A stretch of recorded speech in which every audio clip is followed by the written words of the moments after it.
everything I lose creates space for everything I need. That will always be the one. The one of one.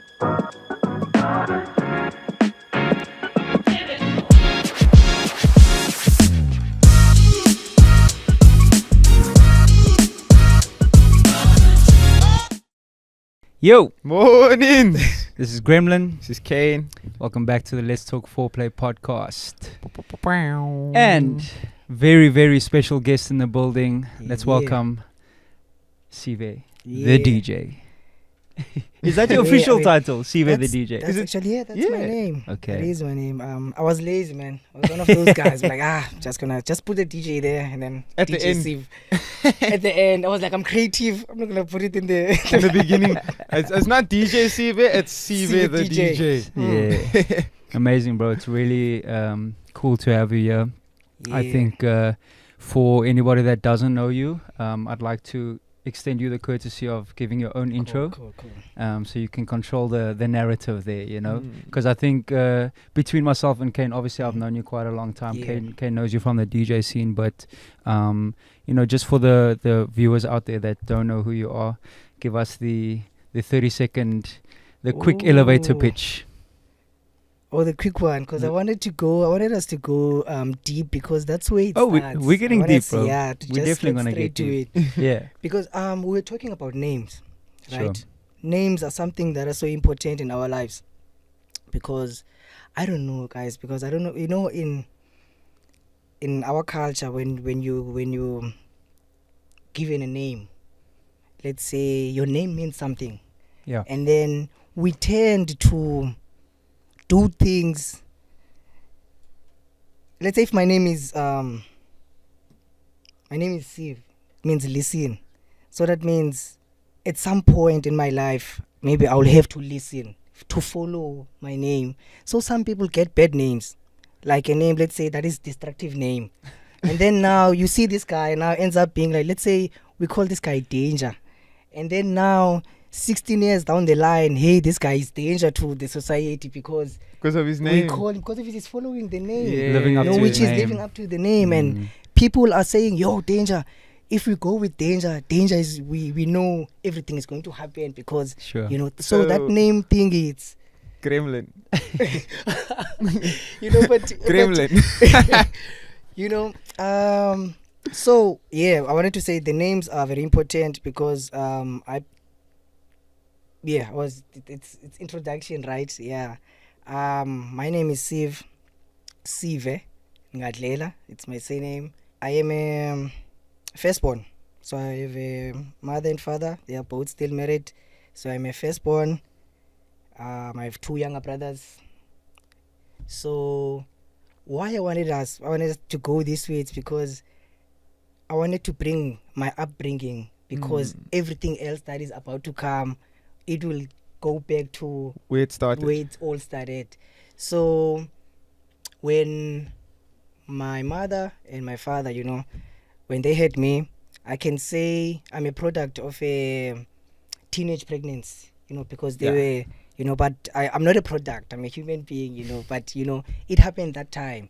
So they had to go back and focus in school.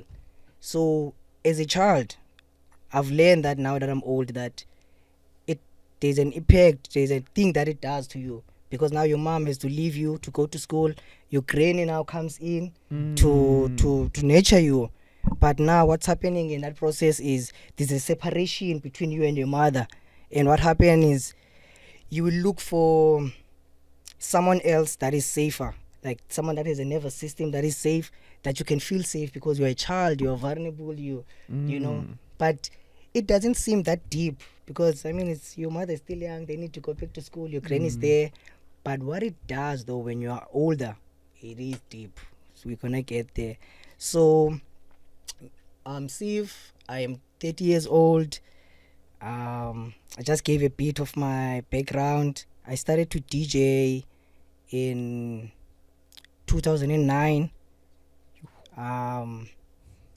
Wow, so Bro, you I must have started- been 13, 12? I was studying high school, Yeah. 2009. What happened then, now I got to think about it. I was focusing on soccer the whole time in my childhood, and then my coach died. And when my coach died, the team, the guys, man, even my friends started to smoke weed at first. Some went to some things more. For me, I'm a guy, man. I was raised by my grandmother, so the discipline has always been there. So if now I don't have something like in soccer to focus on, I need something else that can keep my mind busy. So luckily, I chose to not to go to, you know, when you doing grade 7 and you're supposed to go to a farewell. A prom. A prom, Yeah. a prom. I chose to not to go to a prom. And then I told my mother, you know what, please get me a computer. I don't even know the idea where it gets from. My mother bought me a computer, Pentium 2 computer. Get it home, and then, you know, and it had a virus, man. It needed to be rebooted. Now I needed to know how to reboot. You know, I needed to know how to do these things. To fall in love with the computer, I fall in love with the softwares. That's when I got introduced to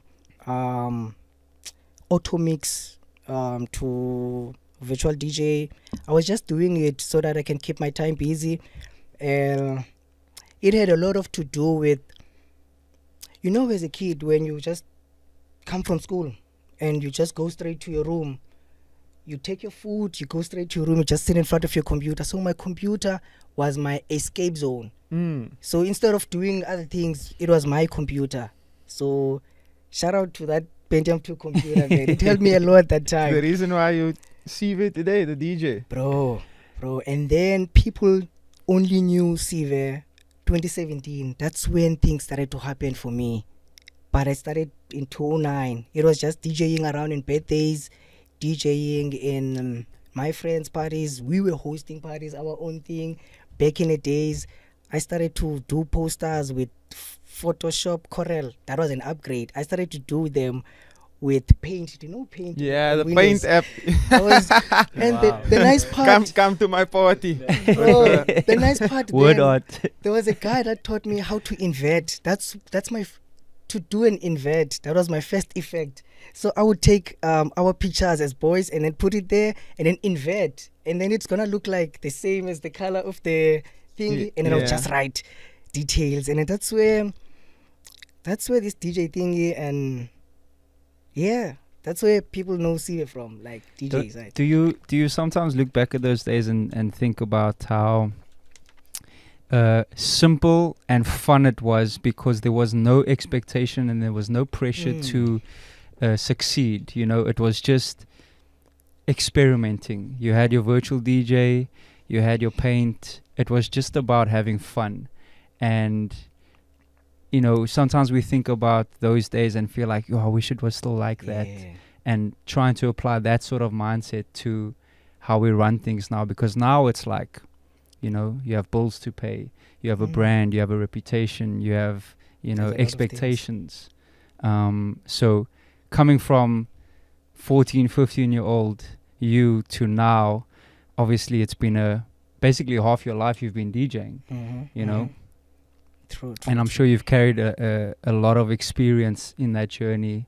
But I really want to get into the DJ journey from the perspective of when it looked like something that you could make your life. Oh. What was that moment? Okay. So I was a resident DJ before Rands. There's 2 places that I played at. And I'm always been that guy, man. I'm a loyal guy, because those 2 venues, I pushed 3 years on the first venue, Kakomangwela. That's where I used to play because I was still in high school. So I played there, and I played Mngonyeni. That's another venue.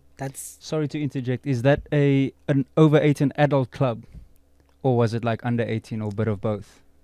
Back then it was 18, but I was still young though. So that was my question. Breaking the what law. happened was, I would act as if I stay there. And then when the police comes in, I just go behind the counter, and then when they're not there, and then I go back to go do my thing with the computer.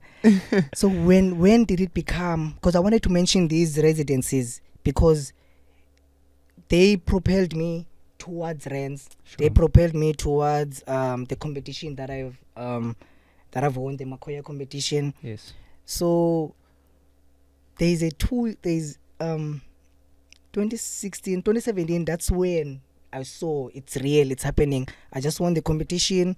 I'm getting booked. Rands is like, yo, we welcome you as the official DJ. That was when it was happening. And that's when I'm getting like a real money now. I'm like, yo, because I used to deal with small money, man.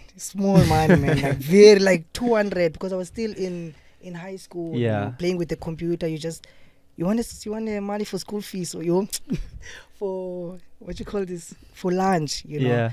So now that things are happening, now you're getting like what you call those gigs in not the gigs, parties, Like Like events. the the events. events, Yeah. like Yeah. not the events, actually the corporate ones. Oh yeah, Oh, the, now okay. deal the with corporate activations and the activations, stuff. the Yeah. corporate, and now you get to deal with like big invoices. That's when. But I had a friend. There's a guy that has always been there, Vuyani Qaq. So he's always been there. He was like, yo guy, can you be my money guy? Because now this is getting too much. Yeah. Like the language, I got introduced to a language now of, there's a money language, bro, that you need to know. Like when you're talking invoices, you're talking pop. What is pop? You need to know those things. POP. I didn't know those Proof of things. payment. And this is back in the days, and that's when, bro, I knew. I think that's when I knew. That was 2017. Yeah, that's when I knew. These things are happening now. Was there one like particular performance maybe that kind of also just showed you in that same time frame that I can do this and I am that guy? Yes. The competition that I won, that competition, I think 2015, it was my first time entering. I didn't win. It goes for a year up until they announce. So I just I lost in the semifinals. But then how I took it was, okay, next, like this year I was learning, and then next year I know what I learned this time around, and the next year, so my energy was building from something that I was building from last year. So when I was going into the competition in 2017, the sets and everything that I was doing were the ones that like got everyone's attention, even Shai's attention, to be like, yo, we want you to be here. So the set that I played when I won Makoya competition, it was so special, bro. It was so special. To a point, like I had people, I had Ox, I had Kens, I had Lawyer, I had Ozil Waves. Those were the people that were helping me behind the scene on the finals. I needed, like, because I was going on a final, I was like, you know what? I need the best from Cape Town to, like, yo, guys, this is no longer about me. This is about Cape Town. So what can you give me? I have a 10-minute set. In what you do right now, what can you give me that can elevate in what I already have? Yo, guys were like, yo, Seavhe, we think you can do this. Ox was like, yo, when you play Gqom, these are the songs in the Gqom that are currently Up, yeah. up now. These are the acapellas that I like to play. And then I was like, okay, Ox, I like this. Louis was like, yo, I'm gonna, since we play hip hop here, Louis was like, you know what? I have something on 95 BPM range. I have this edit, and then I used it as a intro on my thingy. Yo, bro. And then every piece of it it was just so special, to a point. Mshai's manager at that time, Wanda Zawula, cried. He was the one that was doing live with Mshai's phone. He cried, bro. And he even still talks about it today, to say, yo, bro, when you play that set, it was so special that it made me cry. So I can say that set was special. That was that moment for you. Wow. I got goosebumps for that. Yes, Mad, eh? crazy. So that's 2015, and this competition was national, because you mentioned about Cape Town. Mhm. Okay, so countrywide, so you were the Makoya champion of South Africa. Yes. So that's 2015. Nah, that was 2017. 2015 he lost in the semis. Oh, sorry. Okay, because I'm trying to figure out around the time where Red Bull 3 style started and when we met. So obviously It's before. that time was a lot of competitions. You do a competition in 2015, you're in that battle mode. You do a Yes. competition in 2016, 2017. That is true. I was Yeah. in that battle mode the whole time. When we met, I was in that Yeah. battle mode. And I wanted to mention that in the pod because there is not a lot of competitions these days. It's like it's so dull. Like that time, Yeah. I had Red Bull Tristai to look forward to. I had Makoya to look forward to.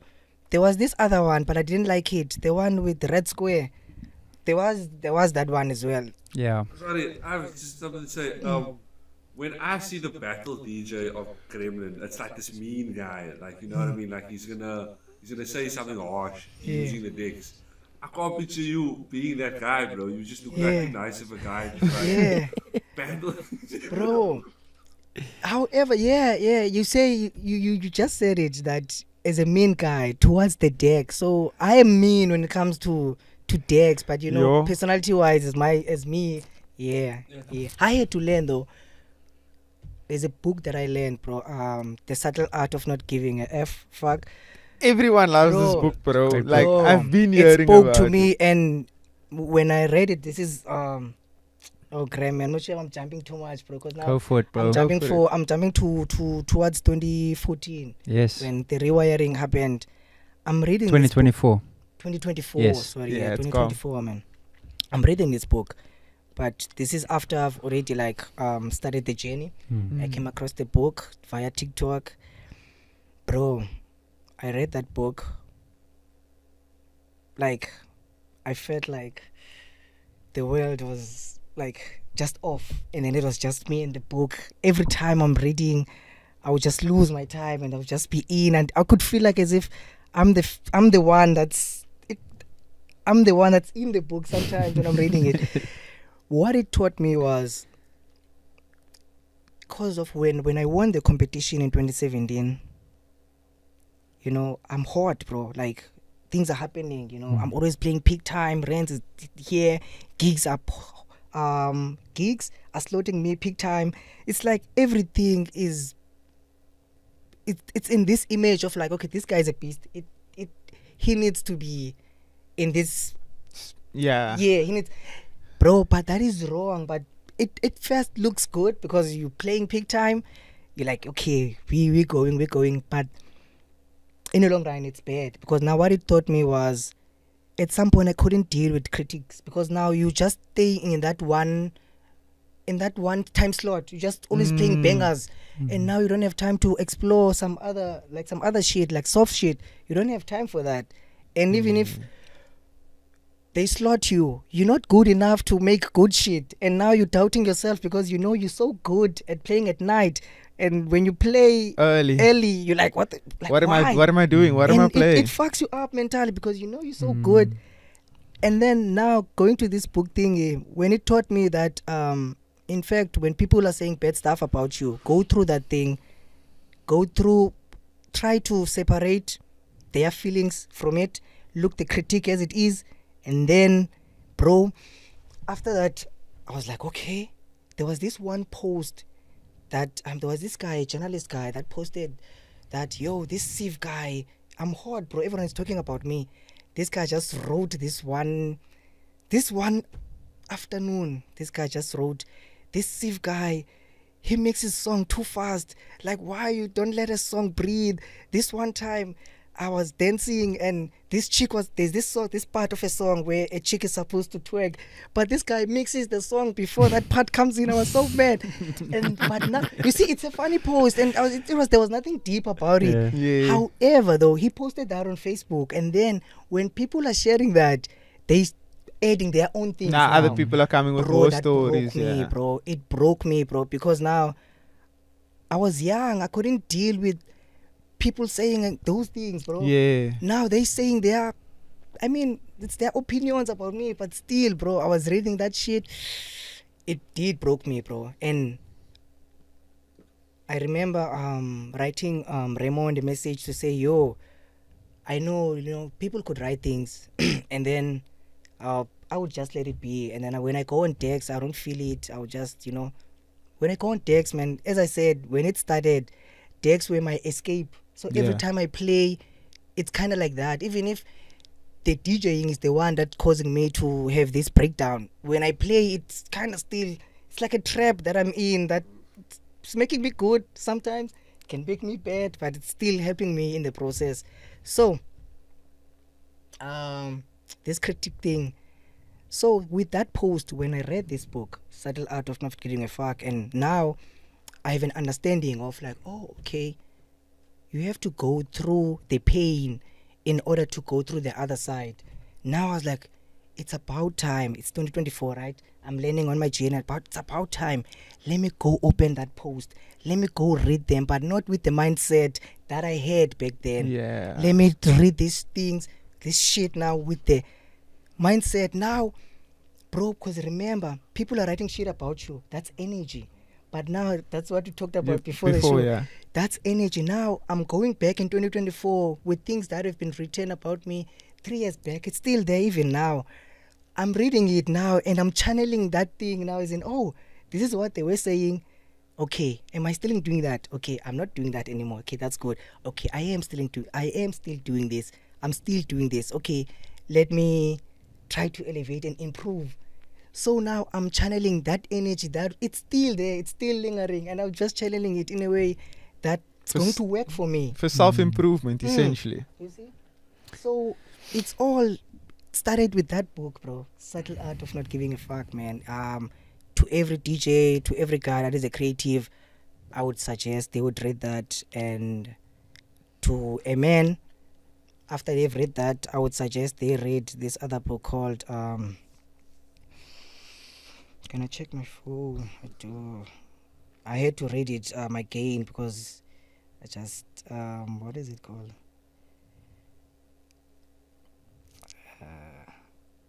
Oh, As a Man Thinketh by James Allen. As a man, think it. As a Man Thinketh. So you read The Subtle Art of Not Giving a Fuck, and then you read As a Man Thinketh. What it talks about, it just talks about thoughts, how you need to think, and how you need to be as a man Mm. in a society, So that plays a huge role, bro. Like how you are as a person, because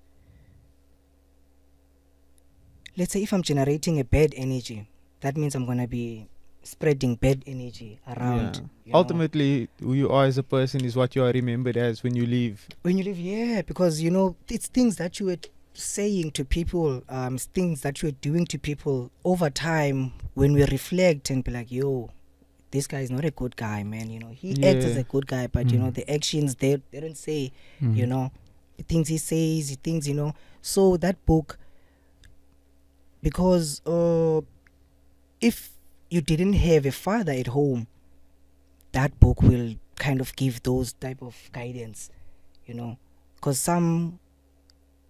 as I said to you, my mother and father, they are still married, but however, they were young to give me those The guidance. the guidance, and maybe they didn't get it even themselves, so they can't give something they don't have, in that way. So I'm okay with it, and then that's when I started to read books now, to even read books about kids, so that I can understand some parts about me, so that younger part of me can be looked after, because now that I'm old, I am a caretaker of my own younger part and my older self right now. That's how we need to think, because what happens, Kane, it's I could be talking to you right now and you go into a survival mode and you go into this mode of like, yo, you're being defensive. Now once you become defensive, I'm no longer talking to Kane now. Yeah. The youngest part of you comes up. If you were aggressive when you grow up, or you become a people pleaser, or what, that is going to show. That comes out. How yeah. you handle conflict, it's gonna show there when that younger part comes. So when we're taking care of that younger part, it helps us to be a better person as an older person, and it helps us to think better and when we think better and we have a clarity, the sets, bro, when you're doing sets, it's easy. It just comes it's like easily. flow state. It's flows, bro. Like for now, where I'm at, you could play a song in your phone right now, any song, bro. I said I could think of something, and then it will just flow from just one song. But back then, you know what could happen to me back then? I know exactly my thinking process when when my mind is not good. What happened is I'm doing a set right now, but I'll be thinking, shit, Tuxin would be at Rands tonight. What if he listens? Bro, I'm thinking about other things, because I would look at the lineup and be like, okay, Kane is there, Gremlin is there, Tuxin, or whoever the guy that is, like the guy that I would think, yo, I can't mess, we all have those. And it happens when you're creating, but we're not supposed to think anything. Those are distractions. We're not supposed to think about anything like that. We're supposed to be in the process, enjoy the process. As you said, but back in the days, there were no distractions. There were no Instagrams, no care to say, you know what, fashion 24/7, I gotta be always look fly. They were not like, it was just simple. We need to do the same, even though all these things are all available to us. We need to filter it, bro. In every website there is a filter button that says, okay, you want to filter and show me anything that has a name of A. That's what we need to do. Just show me anything that has to do with sets, and then block everything. That's how I filter. And then when I'm doing my sets, I'm having that mentality of like, okay, I need to filter everything out. Like, I know when I'm stressed, maybe with a relationship or family thing or work thingy, when I'm about to create, I need to do something about that before I get into that creation zone.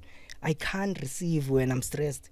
I can't. So it's either I have to go for a run, do push-ups. I have to do something so hard that will make me to elevate above the pain. And then when I'm dealing with that shit now, it's like, okay, It's light work. it's light work. And sometimes, it's not light work, it does take some time, it's not like you're gonna run your problem away by doing a 5K, and then it's Brody.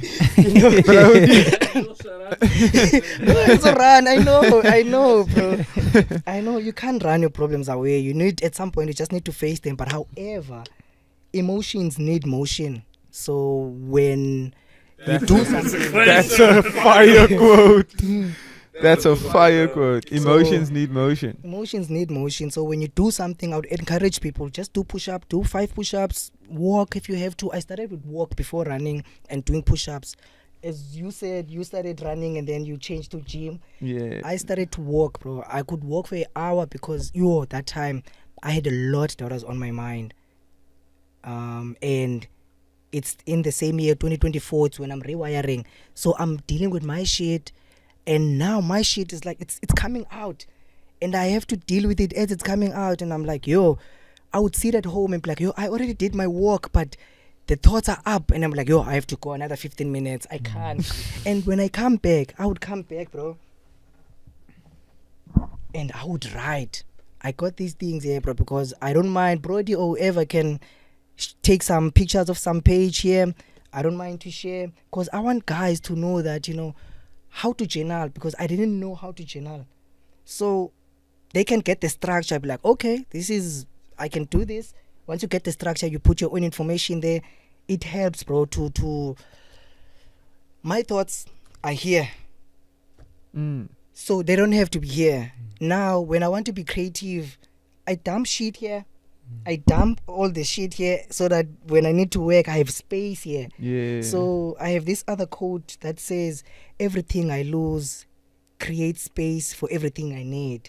So those thoughts, lose them. Lose those negative thoughts. And then when you have space, bro, there's no space. There's nothing that can be just a space in the world. Everything has to be filled with something. If this room, we could leave it and all live and live, there would be dust, there would be something. It can't be saying there's nothing Yeah, here. there has to be something. Another example would be, let's say there's a traffic, and then the robots are not working. Bro, there will be a guy that will fill in the space. A guy that doesn't even know how to operate the the thing is, a guy that smokes will come in and people will behave. That guy will say, stop, it's not your turn. And a person will listen because we need an order at some point. So something has to be filled. Now, something has to feel something, right? Let's look at it as in, let's say if there are owners and then there's a gap there, there's no people to book DJs. And then now there will be someone that can come in that doesn't know shit and be like, no, there's no one there, because there's a lot of DJs, but there's not a lot of people that are good, that are booking people. So now people that are doing other things, they just come in and they see the gap. So we can, in this example, use them as if they are those guys that smoke drugs and they just come in not knowing shit, but they see how shit works. And then now they be like, okay, you stop, you get 500, you get whatever. They do that because there's no one that's occupying the space in a right way. You know, if there's a guy that is a DJ himself and he still wants to make it and he has an ego in himself, you know, and he hasn't controlled his ego, how do you think that guy is going to say, you know what, Kane, I see you've been doing the 75 hard, Gremlin, you've been stretching, you've been doing your thing. If he does not do it himself, is he going to see you as a, bro, he's going to suppress the shit out of you. This is what's happening. It's a sad reality though. It's It's sad a though. sad reality. yeah. However, we don't get to let people to tell us what we can do with our life. We get to be in control. How you get to position yourself will be how you deal with them, because you know they'll always be there. You know, you can decide to position yourself in a better way and decide to not to deal with them even if you don't want to. There's a lot of people, bro, that are not even on my contact list right now. They're not even talking to me to a point like I can't be even having those talks of cheap talks, man. Like that's energy. Yeah. Like, bro, everything is energy. I can't be talking a fee that we've been talking since 2017. Like, no, Doesn't make sense. doesn't make sense. I only work with people that see the value in me, and we don't need to discuss anything. We don't need to negotiate shit. We work because they see what I do and I deliver, and I know myself and I know what I can deliver, and I know I don't take gigs now that I don't know if I can deliver. Let's say I wouldn't take a wedding gig knowing exactly that I'm not a wedding DJ. I know I can play in a wedding, but would I make a good wedding DJ? Because the vibe, bro, I heard you talk about wedding. Was it you? And you Yeah. talked about the vibe. I was watching a podcast, and now the whole vibe is dependent on you, bro. Sometimes I play broken heart music, and now it's a wedding, bro. I did that one time, and I was like, "Fuck this shit! I'm not doing this." It's a different level of I play with stress, eh? emotions. I play with emotions Yeah. when I play, but now there I have to be limited. I have to play. I don't have to play broken. They have to be happy. Yeah. Like now, I'm coming unprepared. I'm having broken heart songs now, you know, and I'm not even aware of it. That's crazy when you're not aware of it. I got aware of it while I was in the process. I was like, okay, you know what? I think I'll need to do better to be a wedding DJ. Yeah. But, you know, it's kind of easy though when you have a list, you know, because you are just, it's like you're a machine that press play. As when you have a list, you just play what they like. And what you said, that was a good one, bro. When you said they must write it. For me, On I the said, whiteboard. on the Cheat code. whiteboard, bro. That's... You should have had that if one. I have a gig now as a wedding, I would have a big, huge ass whiteboard here. And be like, guys, the list is here. I can play any genre at any BPM. I can jump. I can do shit. That's- Just write your thing here. That's actually one thing that we also wanted to speak about was just like because you're a resident at Rands, majority or it's predominantly Afro sounds that gets played at Rands, and you being one of the very few open format DJs, how do you approach that Sunday or that gig at Rands with your style of DJing? Okay. How do I approach?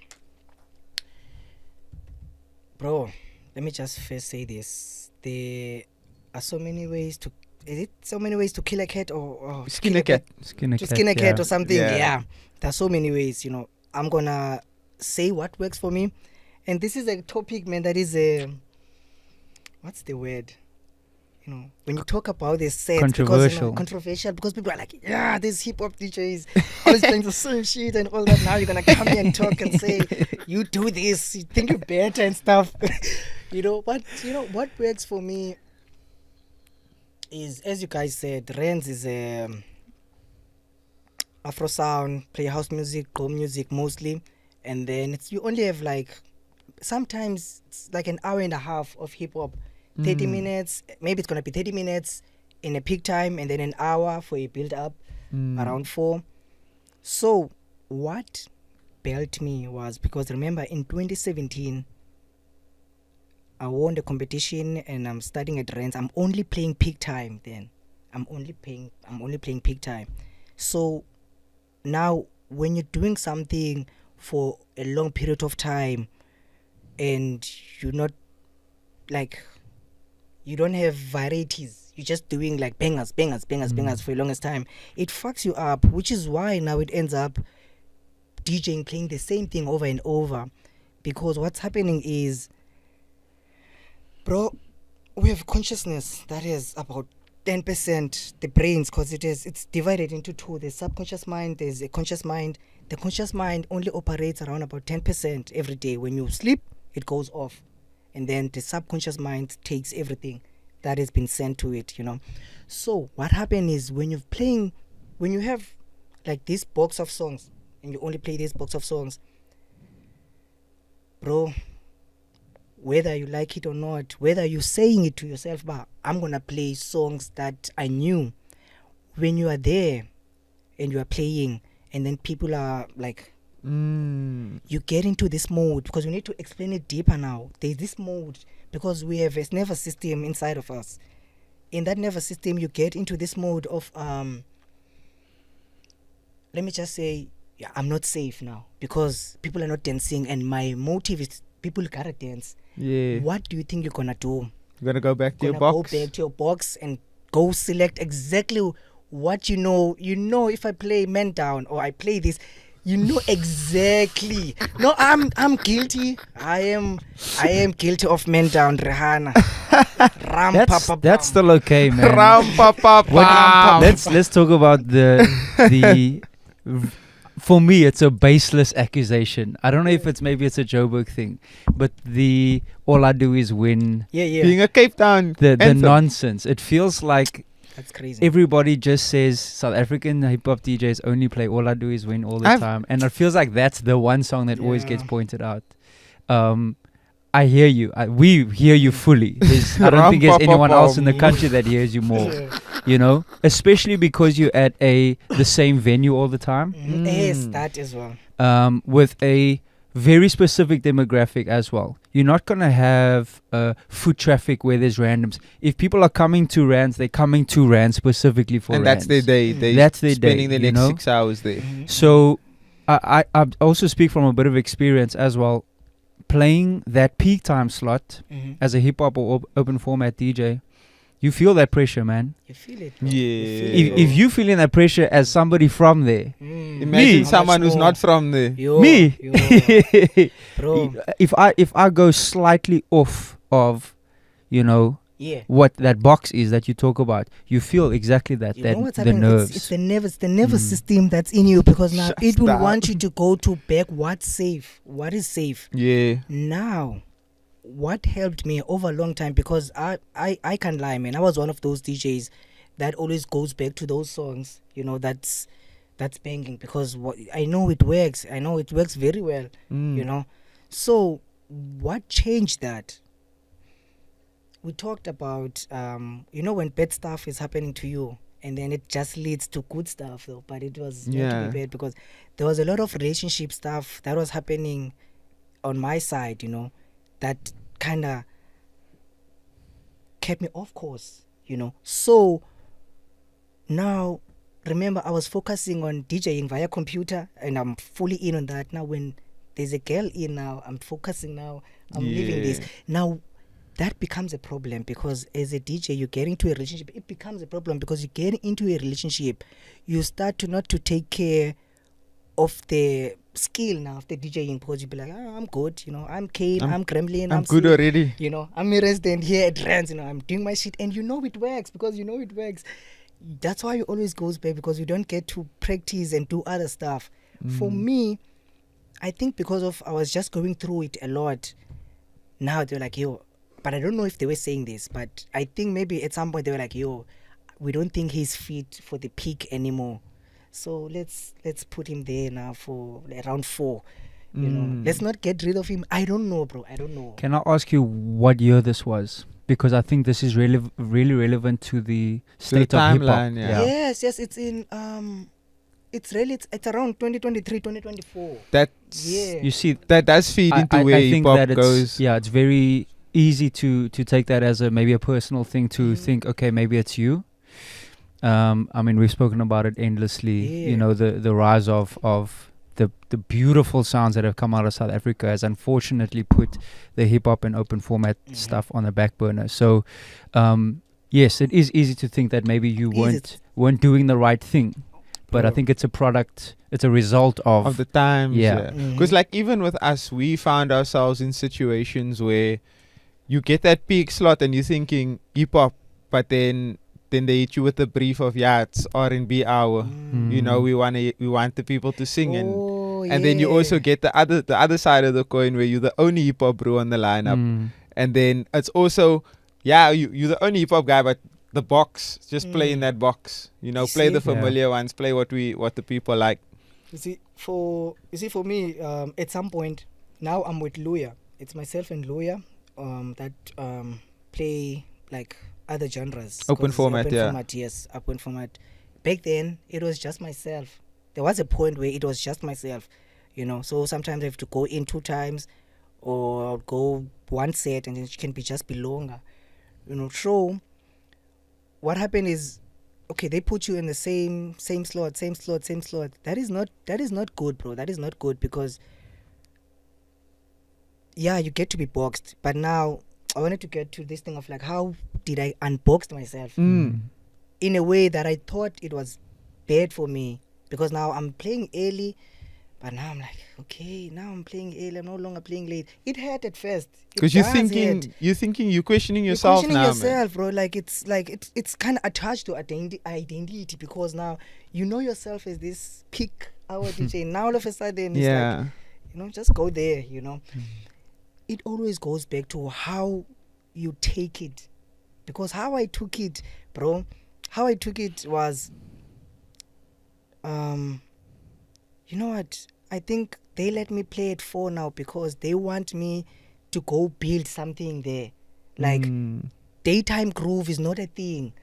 It's not like for hip hop, it's not a thing. People play deep house, my piano soft, but and then that's when I learned, bro, that actually in hip hop and R&B there is deep house of R&B and hip hop. Yeah, like the chill sounds. I was like, there's flavors in this thing. I can decide to have a 20-minute strap in my set, and that can be just cool. And bro, it was like, it opened for me. It was like, okay, in my circle I only had half of 360, and then now when they put me on 4 p.m. set, and I played there for a long time, like in this year of 2024, when I was rewiring my mind, my brain was, I would go at work,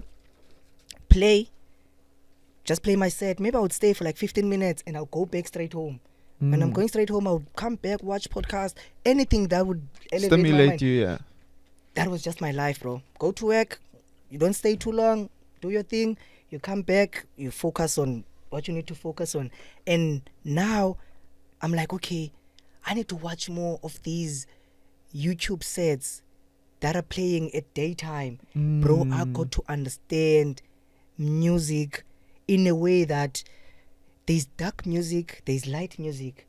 Bro, you can't play Pop Smoke where there's light. It's off. Doesn't make sense, I could say that's dark music, that's club music. You can say that's devil music, but let's not go there. Let's not go in that direction. However, there is music that is light music. That is music that is the melodies, bro. It's energy.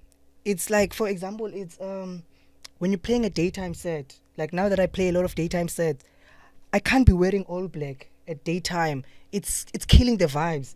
I need to be light. It needs to be. That's what I've learned. I was like, okay, now I need to feel light, energical. I need to wear light stuff, and then the music doesn't need to be hard at daytime. But at the same time, you get to learn that because now you deal with people that are not dancing. They're just there. They're not there to say, okay, make us dance. They just say, hey, you know, it's like a flow, man. Like, you know, when you're pedaling, you're doing this. You're not saying, okay, we're going hard or we're going soft. You're just saying, okay, we're doing this. Yeah. When you learn that and you get to master that, bro, when you're at night and you introduce a song now in a peak time, because your nervous system is feeling safe to say, you know what, I've played for people that are not dancing, but they were listening to me, but they were not dancing. It's okay when I introduce that song at night, they are listening. Bro, trust me, give it 2 minutes. Don't panic. Give it 2 minutes. And that 2 minutes can act as a catalyst, because when you actually mix that song with a banger, it comes off. Oh, when you insert an a cappella on that song they didn't know, after a minute though, after they have learned it, because we had this thing as a open format DJs of playing a new song but not playing it fully, trying to mix it. Now people don't know it because now you're still playing ram pa pa pam on top of the new song because you, honestly, because we think we're trying to be smart. We're trying to be like, okay, I'm introducing a new song, but at the same time I want to hook you with something that is already, you know. So when you get to play at night and you get to learn to play in the daytime, you get to learn life, you know. And then I'm not to get to learn life. You get to learn the sets, and it teaches you, man, even about life. That's what I wanted to say. It teaches you about life now, about it's a yin yang, bro. You know, there's good, there's bad.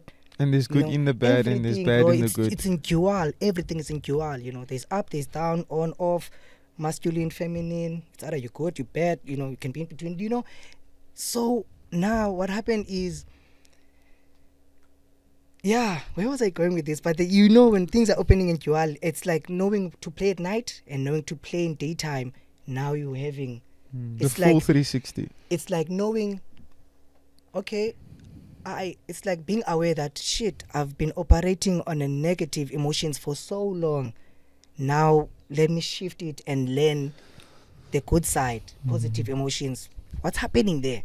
Let me be interested and be curious. That's when I became curious in there. And then now I have these two sides. I think Brody was like, I don't picture you being a mean guy or something, bro. Trust me, I can break you up mentally and stuff, bro. Like, the thing is, a lot of things have happened to me that taught me to a point now. I was like, you know what? A lot of niggas have fucked me mentally to keep me off course, you know. And I've fucked myself mentally I've did things to my stuff as well, you know, not to blame people, you know, that have kept me off course, you know. So now when I was learning a way, you got to learn, oh shit, I've been manipulated like this, like that. You know, you learn, and now you become aware of these things. Now you get to choose, do I want to use this? And if I decide to use it, what's the end goal of it? You know, and you get to see. And once you accept God in your life, you'll see it and be like, you know what, I can manipulate the heck out of you, but it's not going to serve me because the God is inside me, whatever that I say.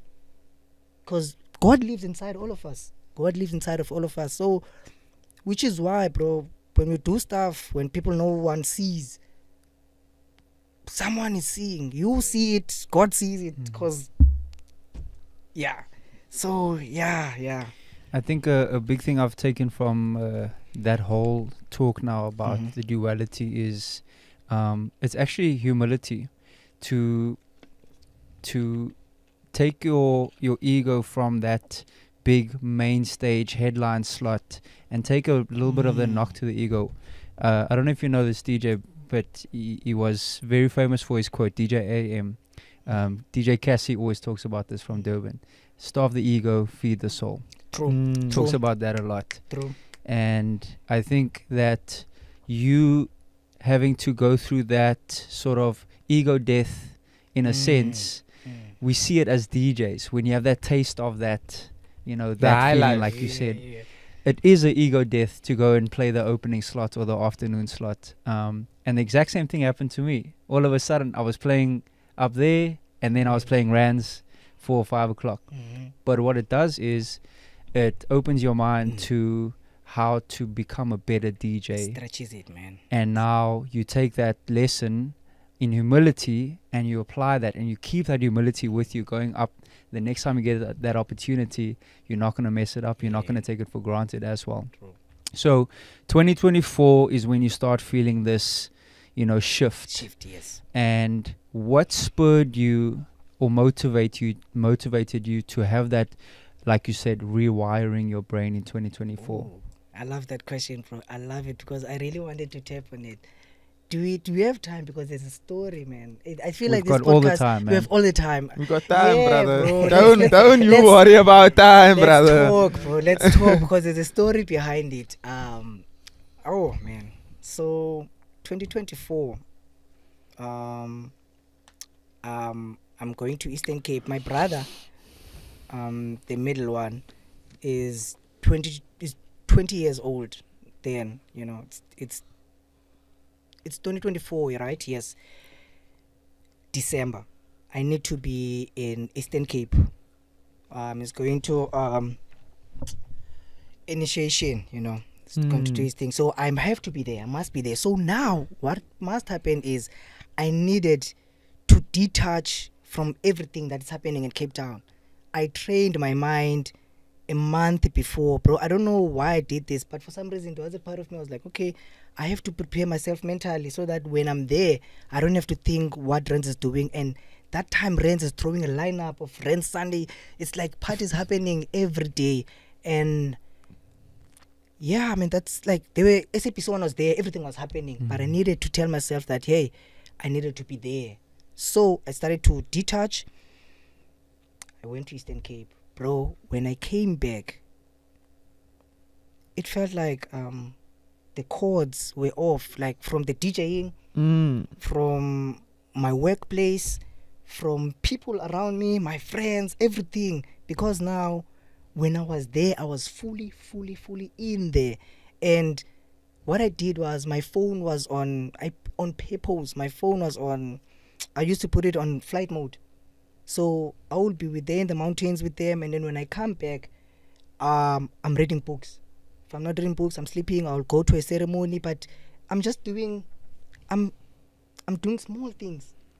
Like my energy is so reserved. I'm just gonna go do this, come back, read books, relax, go do what I'm here for. And then when I'm coming back now, the clarity, it happened there. And then I'm coming. Sorry, how long was this period that you were there? The period was. Okay. Let's say it was a month. Wow. And then it was a month, but in that month, I was in a relationship. So I was staying together with that girl. So when that ended, it fucked you up, man, to a point like it just fucks you up. So I was in the verge of like, you know what? I need to do something something is just wrong with my mind. I don't know. But something is just, And bro, I saw this on TikTok. There's this thing called ashwagandha, bro. I bought a thingy because it was so much was happening, and because of it was caused by the relationship thing that I was in. But now because of now I'm in this mood, that helped me though. Even though I'm not promoting it, I don't know. It's low key dangerous. I can't lie, bro. For the I was on it for like a month, and Ne? I felt I was in my most I don't give a fuck bag ever. Bro. Like I was deep in my I don't give a fuck bag, Isn't bro. that what Messi took at the World Cup? I don't know what, World Cup that he won? but yeah, I was so deep in my I don't give a Let me fuck tell bag. you what, but like, let me just give you what it did, because I'm going to tell you how my mind got shift, right? So now I'm bro, it took me a while though. Like I was seeing videos on TikTok, like, okay, what is this thing? I keep on hearing.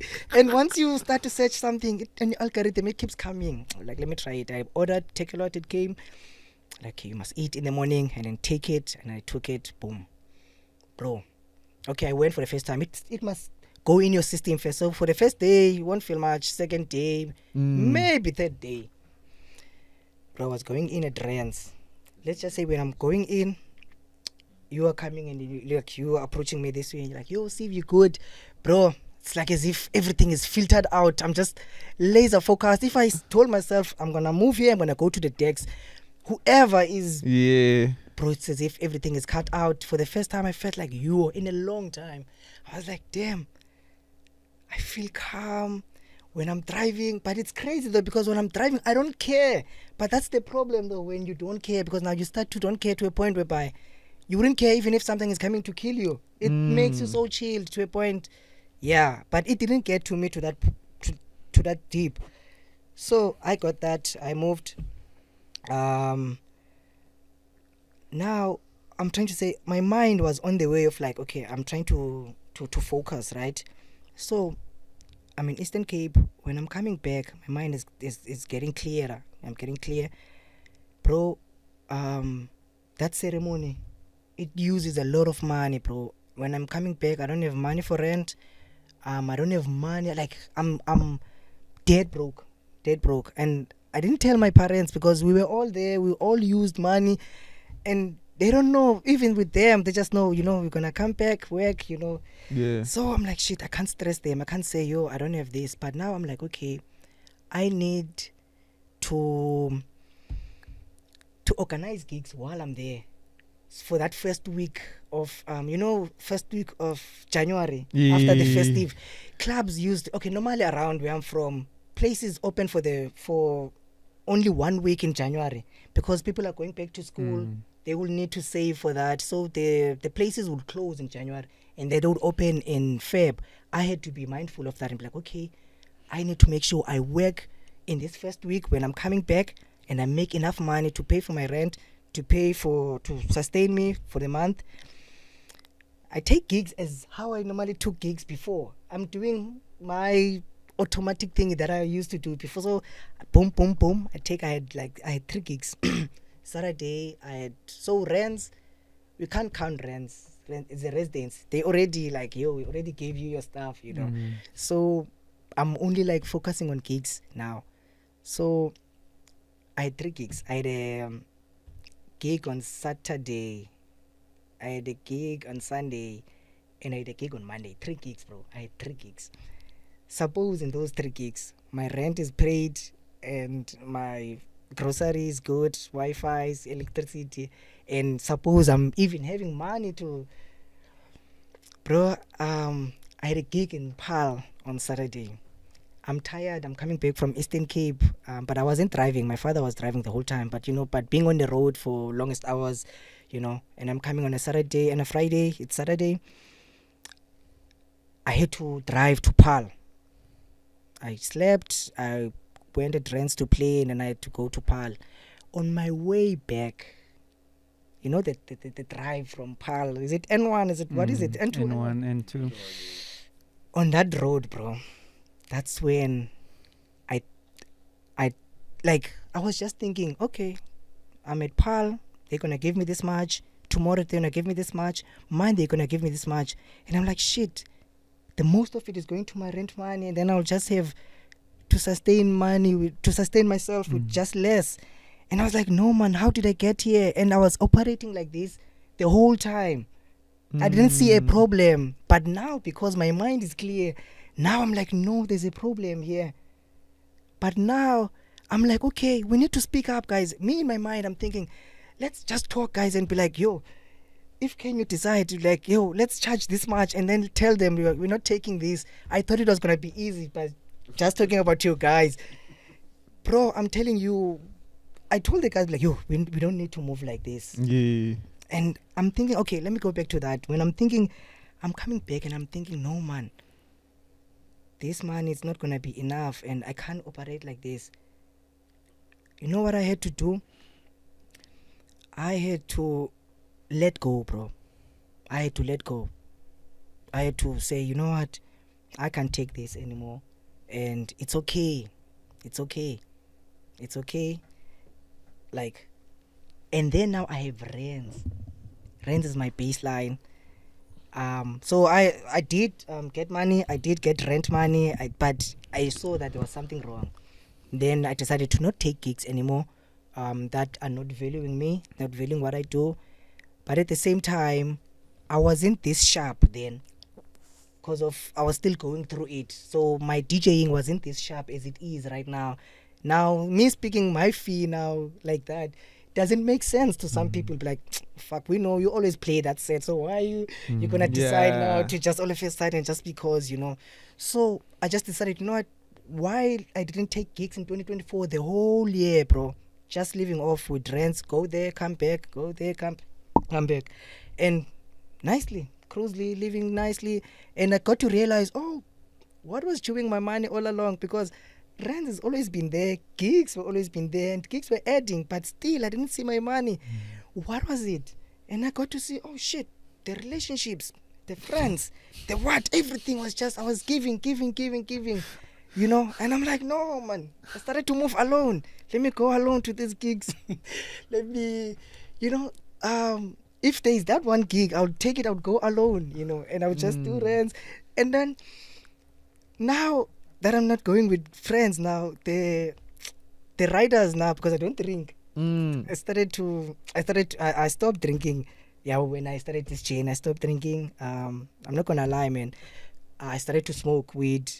That's what got me through this, because I don't think without weed, I think I would have went back to drinking. And if I go back to drinking, it would have distracted me. But with weed though, it's different, because it just made me more focused on the stuff. Look how excited he's getting. Again, I'm not promoting drugs Look how or excited anything. they're getting, you know? Fucking potheads. You know. Yeah, man. But so now you changing your fees and you're not taking gigs, right? I'm not taking gigs. I've decided, you know what, it's fine. I'm not gonna work with these people that are operating. They don't want to change. Yes, this is the thing. I got another quote that says, if nothing changes, nothing changes. I was like, okay, I can't change them, but I can change myself. So what can I change about myself? So if I'm changing some things about me and how I think about myself, how I position myself, and then naturally over time, with the work that you put in, it places you in life. Because now it's like we don't know why we are running, but we are running. But someday or something will just, there will be a use for it, as well as in just reading books, watching podcasts that are good, you know, not just jokes, you know, something that will teach you about life, teach you about emotion. Bro, yes, in 2024 as well, it was like as if I'm a child. I needed to learn how to do things. I needed to learn small stuff, how to talk. You know, when I was talking to you, hey, bro, you know, I did something to you. I did something to Gremlin, bro. Hey, Gremlin, we talked. Is it 2024 when we talked at Rands party? Yeah. The dinner party. Birthday. The First dinner, Sunday. I think. Yes, the dinner, yeah. So we spoke. Gremlin, I was speaking to K-Easy and Zubi, and then I was speaking to you. I don't know who was first. So we were talking, ne? And then the guys came in. We all chatted, and then Gremlin was like, yo, he was excited, bro. Like, yo, see if I could see the change. And I was like, yo, I'm doing this event. Bro, I'm down. I'm broke as fuck. I'm not taking gigs. And this guy just comes in. I'm like, what? And now he doesn't know, bro. But he doesn't know because we've never spoke to Gremlin about fees and all those things, because he's my guy. And how I operate with Gremlin, bro, I love people that are so close to me, to a point where if I'm doing an event or Gremlin wants me, you know, we talk it in a way that it's coming from a place of love. It's not coming from a business or that, you know. I get to decide how to be like who I get to decide who I can access that type of love to now. Okay. I don't just do it in J. Bro, you coming in, I'm down. Like, I'm not down, but it's just that, like, I haven't got a gig in a while, and I'm like, I'm pushing this fee now. I'm like, yo, I'm doing my fee now. And I didn't tell Graham, bro. I think that was my being unfair, bro. And then I go and play, and then I'm only sending the invoice, like, after I played, and I'm just, bro, for me, it kind of felt like I was just throwing that in your face, like, in a way that it felt like I could have just communicated with you and be like, yo, Graham, okay, I know we talked about, okay, you're going to book me, but okay, this is how I work now. Yeah. But at the same time, I had this fear of like, if I tell Graham is not going to, He's not gonna book you. he's not gonna book me. He's gonna be like, yo, yeah. I can't lie, bro. I had that fear, but I was like, you know what? Let me go play. I just want to play. And then if he didn't, then he's going to pay whatever that he's willing to. That is And able then to, I'm yeah. just gonna take it. But then I had to let go of the outcome of what is it going to be, and I just sent it. But it felt unfair. I have to say to you, it felt unfair from me 'Cause you to just didn't throw you with that communicate. Finjay like that, like that. And it always got into me. I was like, yo, I shouldn't have like. It was right here, right now. Was that right there, right now? Right here, Yeah. right Oh, now. that's Yeah. freak, man. That was the last day. That was the This last. is the last right there. Right Well, now. no, it wasn't. Was It that was the December? last day. It was the last, yeah. It What was time of the year was that? April. Not. I don't. It was not in December. It was like April. yeah, It was the last Destiny one that he got.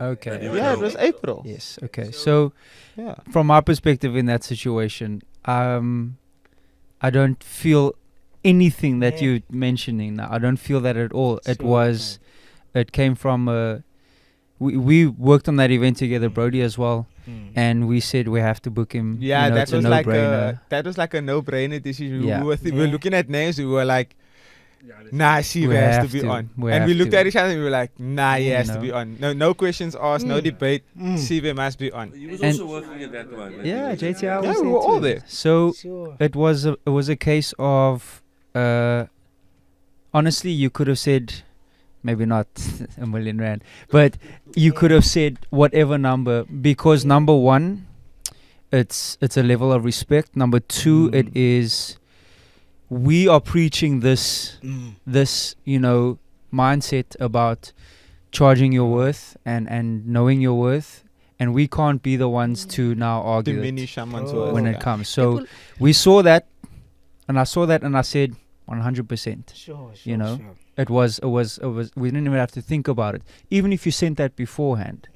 But the fact that you killed it, you were the best DJ of the night, and then we get You that. kept- We Thank you, almost brother, felt thank you. like We're obligated. we got it. No, it almost felt like we got a discount. Yeah. Yeah. And also it felt like you were the headliner. Like Yeah. you made the headlining act of the night. So Like I still remember we were freaking out for the flashing lights intro that you played. yeah, myself And we're Fonz- standing there. Myself and Fonz were there like, this is goosebumps. And we listening and it's just this ambient and it's building and it's building and it's building and we're like, when is it gonna hit? When is it gonna hit? And then it hits and everyone just goes, okay, yeah, that was fucking insane. Bro, So- I'm so glad you mentioned that, because that intro, it's like you know when you just browsing on YouTube and you just came across a random Yeah. account and you're like, fuck, it's an alternative intro and I'm listening to this, and while I'm listening to it, I'm having this picture, man. It's exactly what happened at Destiny. Yeah. But that was like 2 months before. And then I didn't play it at Rands or anywhere. But then I was like, okay, if I play it at Rands, it's going to be a waste. It's not going to hit the same, because yeah. Rands is outdoor and they're not going to understand it that, like, but then what you're saying now when you're giving me this feedback, because now it's exactly now it's like, okay, that means it did work. Some people Yeah. saw it exactly how I pictured it on my mind. Because I think you also said it, because when we're prepping these sets, we do have an imagination, and when that imagination becomes fruitful, that's when we get we get that fulfillment. At the same time, though, it's wrong to attach ourselves to that outcome, because now you're always killing it. When that outcome is not there, now people are not giving you that outcome for that wordplay, you start to think there's something wrong with it, especially if you Yeah. talk bad about yourself, So that's I'm grateful, bro. You guys gave you that No, that it feedback. was- I had to.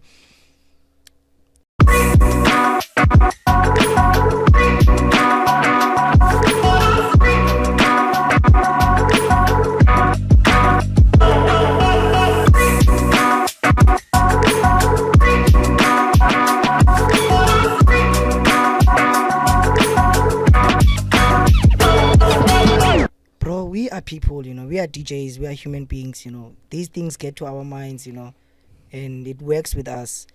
Even with the guys, man, there are guys that are working regular work, like 4 to 5.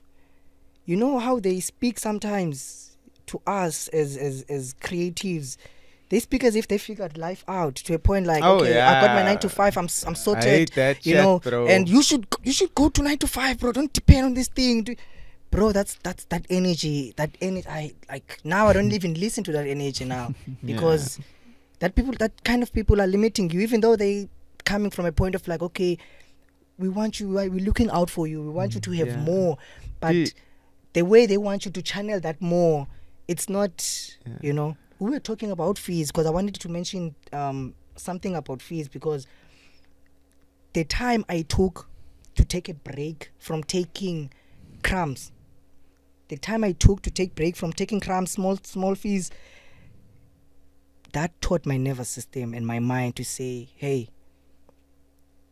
we are no longer there. We are moving from those, you know. So now, let's say when I'm sending my invoice as it is, how I want it to be, when it comes back, or there's a decline, or someone doesn't reply, it doesn't hurt. I don't feel hurt, because what happening is when you attach your emotions to something that is still pending. You know, it's still pending. It hasn't been finalized, and it's not your worth, your value. It's not worth into that. Whether they decline you, it's for the best. Maybe something bad was going to happen. You know, you never know. Yeah. Oh, So are you talking about in reference to somebody's approaching you, say, hey, we want you to play this gig, what is your rate? And then you send in that quote off. And then maybe that you don't get a response, or there's backlash, or whatever the case may be.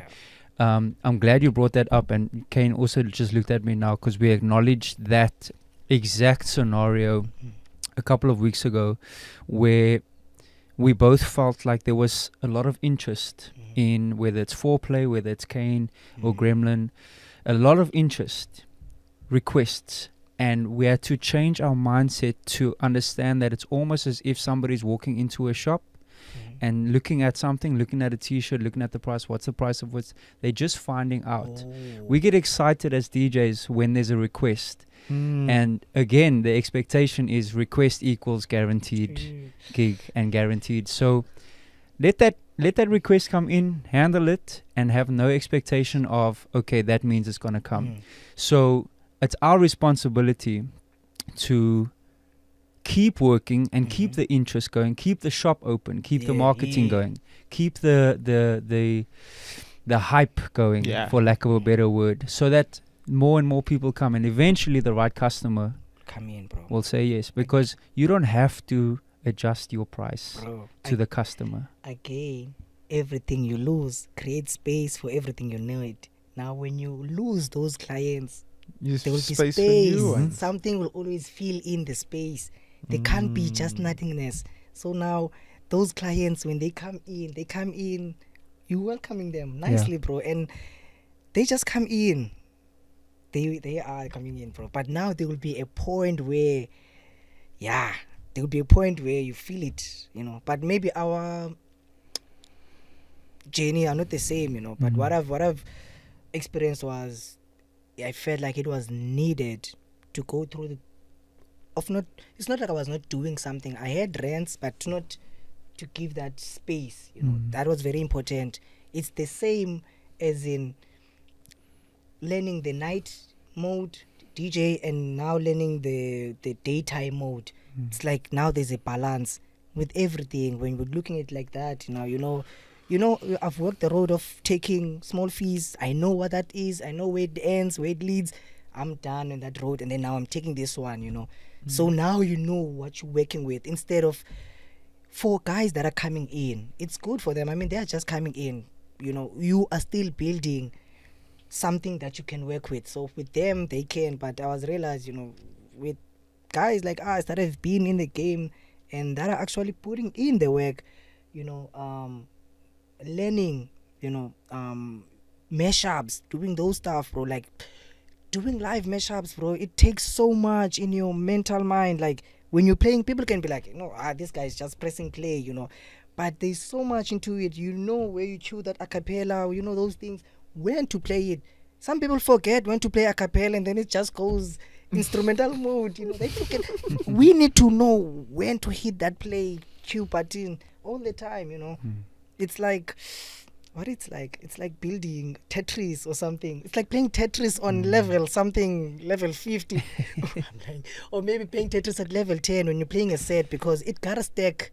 You gotta stack something and be like, And you I'm got to gonna think leave quick. them with a cappella only now. You just let it breathe, and then you we do things. So there are guys that are just mellow, it's Yeah. just beat on, when it ends it's just another beat, there's nothing, and then we get to be in the same Category. category with those guys. It's unfair, and it's not the event's job, to make sure that we are in the right category. It's myself to make sure that I put myself in the right category. There's no one here to help. There's no hack. It's you versus you. I love that. Thing. I'd like to get quite into detail about the, let's say, intentions and mantras. Because obviously it's been 2 years on this new journey of yours, and I saw quite a few of your daily mantras that you posted. I'd like to get into them, and how have they stayed with you? Have they developed? Have they changed? And how has that affected your personal life as well as your career as well? I know it's a layered question, but get into as much detail as you like. So, speaking of mantras, right? How has they impacted my life?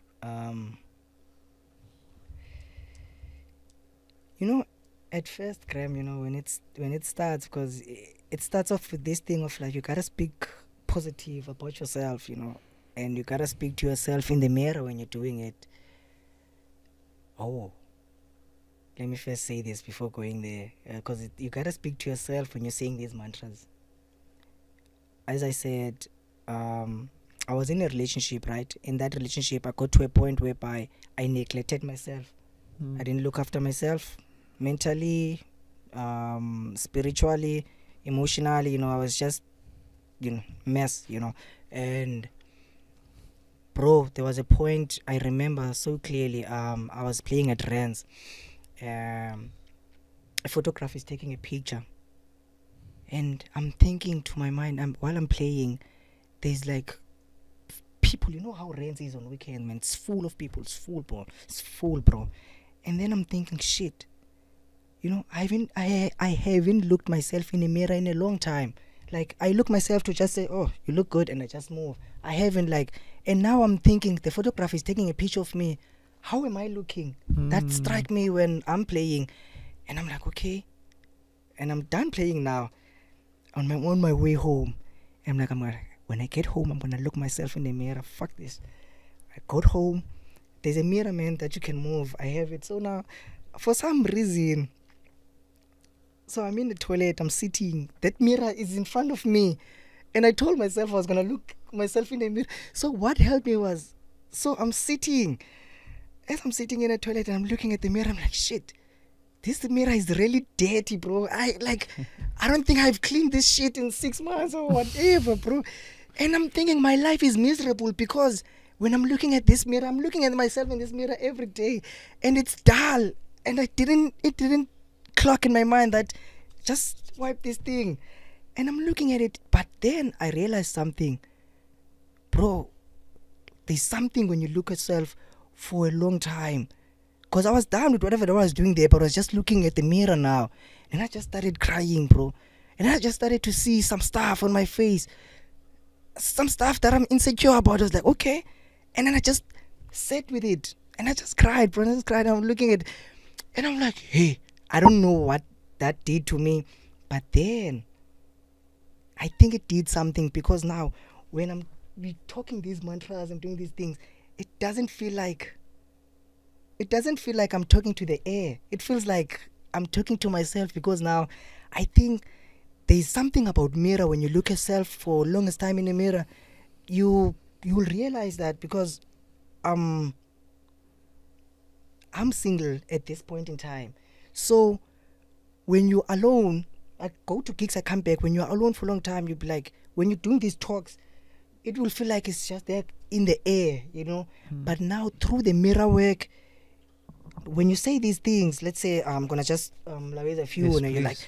I cannot be replaced. I'm one of a kind. My combination of skill set and experience is not replicable. I connect with my work emotionally, and ideas come to me, and they don't stop. I am not nice. I am okay. I am not nice, but I'm kind and considerate. I show compassion to myself and others around me. So now I have to say this over and over and over.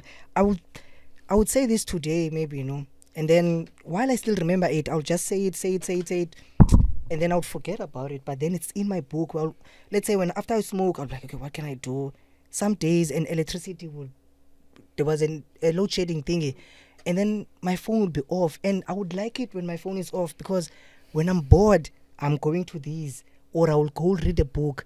And then that's when, bro, in your boredom, that's where it hits. Because now when you say these things over and over, now at some point it just becomes real. Be like, yeah, I am that nigga that you wrote there. And I realized that, and I didn't even realize it. I wasn't aware that I was just operating from a negative energy in a while, but I didn't, bro. In my mind, I was like, I got it all figured it out. Like I was handling it, but that was anxiety. Yeah. It likes you to be in control, Mm-hmm. about stuff. And how can you control reality if you can't control your own self? I mean, reality, it has everyone in it.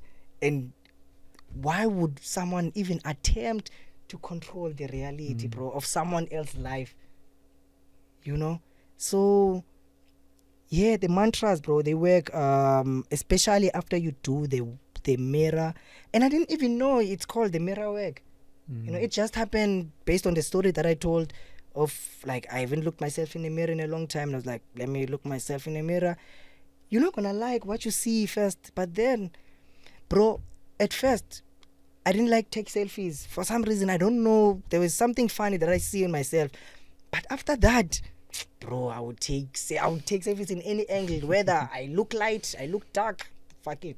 It doesn't affect me. So that has an impact in your life, because what someone else will say now about my appearance won't matter, because what I say about my appearance now is different. I'm not talking bad about myself now, because I'm talking good and I'm using energy to write something that's energy. Now I'm writing about these things, and I'm practicing these things. Eventually, bro, it becomes your identity, because it's what you think, it's what you try to do every day. Over repetition, it becomes a habit, but we must know in between the line when we are like people pleasing, or doing too much, because sometimes I had that problem of doing too much, so I had to, like, I had to write things that can balance that, And you are generating these mantras out of your own spirit and your own mind, or is it something that you maybe read or saw somewhere else? Good question, Graham. Good question. I'm on a roll today. Yeah. I'm saying I'm on a roll. It's a good Bro, questions. Wait, can you repeat your question? So again? the mantras, is it coming from your own mind? Is it something that you've generated yourself, or you saw it in a book or something? Okay, that's a good question, because you see, in order for us to learn something, okay, at first we must learn from a master, from someone, or from a book or something. We must imitate, and then you become what you imitate, and then you take it a step further. Where now, at first I was imitating, I would watch a podcast, and then they would say things, and then by challenging myself, I'm like, okay, let me listen, and see if I'm absorbing, and then let me write what I think I heard, but in my own. Sometimes I would write it exactly how they wrote it, so that I don't pressure myself that much. If I see that in my own, I can't come up with stuff, I don't have enough words, because maybe let's just say you are not a reader, so you just can't just come up with stuff like words like that. It can't just come. Yeah. So now it's like as if you are borrowing someone's words, and then once it becomes comfortable, now you start to have your own. Now you don't need some external stuff, to watch stuff in order to write stuff. Now Sure. it comes in naturally. So what I would do is I started to walk. So after a walk, so I would monitor my mind while I'm walking. So I don't take my phone or anything. I would just go in a walk, 15-minute walk. I already pointed it on my map that, okay, I'm gonna from here, I'm just gonna do a round around my place. So I would monitor, how am I feeling on the walk? Am I feeling good, feeling bad? Okay, maybe I'm in between. Okay, I write those things down. And this is how I would write it. So I would write, like, this was in 16 August. Yeah, but I would write a day.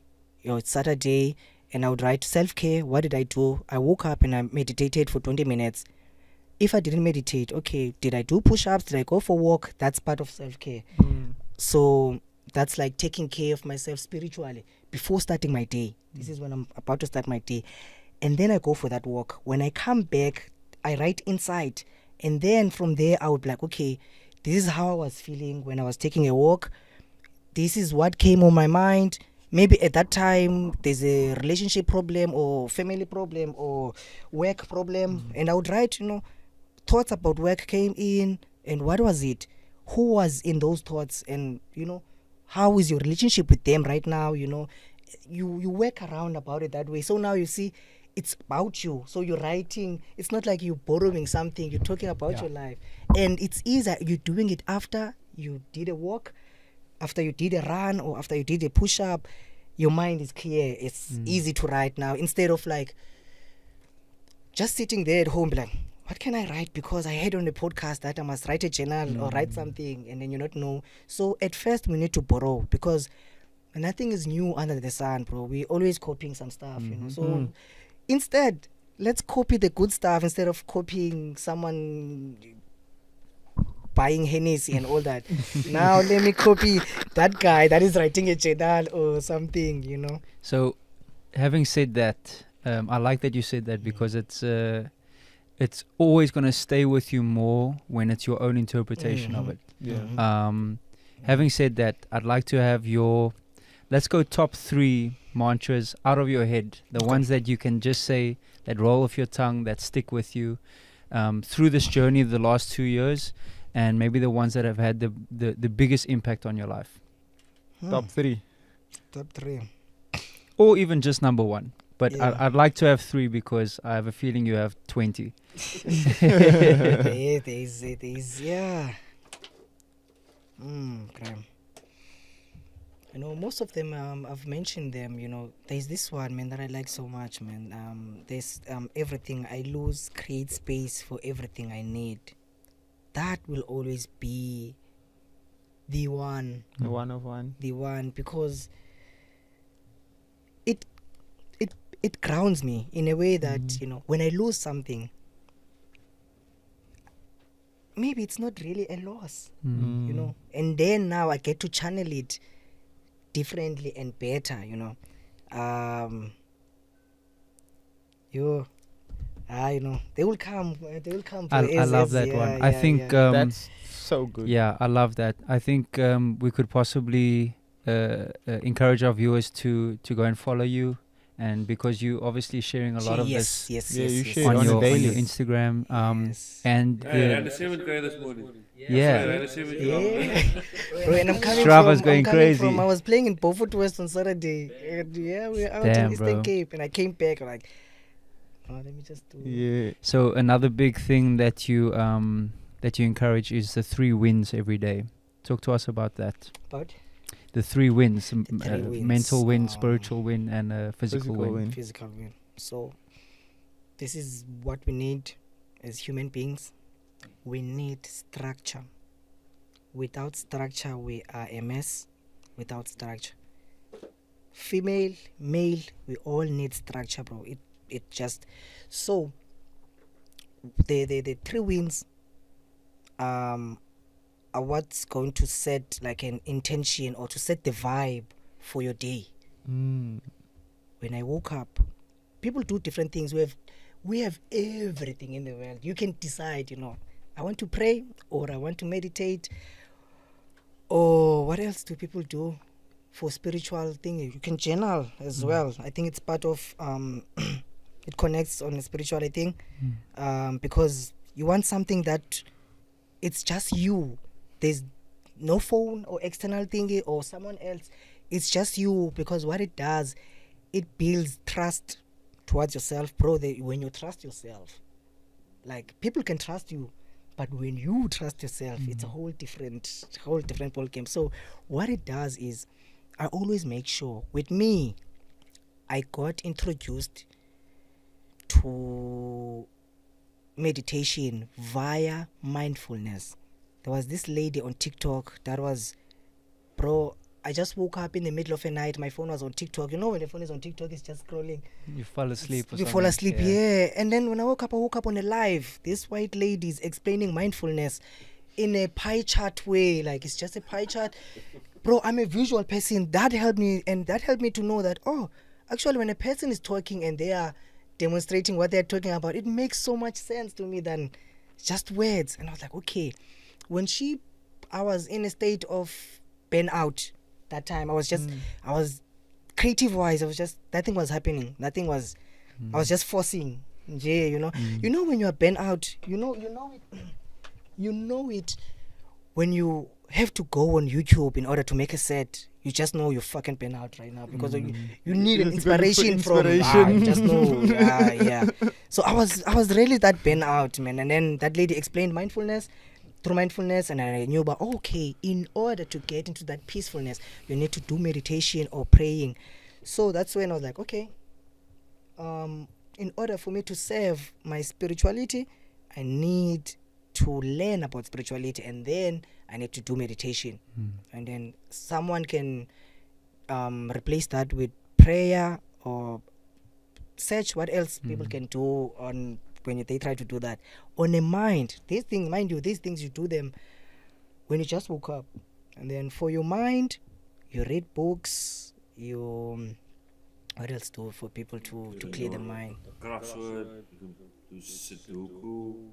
Yeah, something, Anything yeah, to to stimulate channel, the yes, mind. anything to stimulate the mind, Yeah. yes. For the mind, anything to stimulate the mind. And then for your body, bro, movement, just do movement, something, anything. You know, KG once said, you know, do you know why trees, now, when you have big trees, they live, is it called leaves? Yeah, leaves, yeah. And then, you know, to have a big tree in your yard, it's a good thing. But however, some people hate it because it makes it dead. However, it's good in nature because it needs you to move. So every day when those leaves are You like, must go and then you in. just, because now let's say you're not doing movement, you're not gymming. So now that becomes your, and also it also shows to God that you're taking care of something other than yourself. Because the tree made a mess, you know. So now you're gonna clean and up then now after you're it. cleaning after that mess. And you know what, the trees, it gives something. The trees give us oxygen. They do a lot of things, you know. So they also giving without expecting something, but they need something. They need to be watered, and plants. So movement, I mean, that win of movement and yeah, exercise yes, isn't, getting to the movement. it doesn't necessarily need to be A physical a thing. physical Yeah. thing of, Push-ups you know, or it could be something, yeah. something that is self-care as well, is cleaning your house. You know, No. cleaning your home.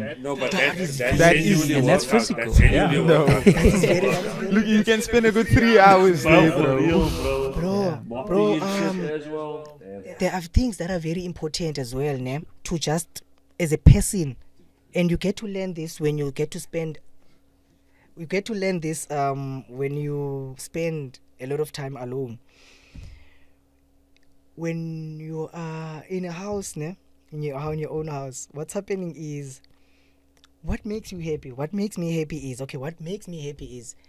seeing my place clean, my clothes clean, folded, up. you know, seeing foods, bro, like having food, just see, like, bro, I would go in a drawer and just, like, Yeah. and open the freezer, like, and then I would take one thing that is there just to, like, you know, I think it's like your mind, it's like, it gets to be in this mode where it feels safe because it knows, oh, we have a place to sleep, we have food, we can have anything we want in the fridge when we want to.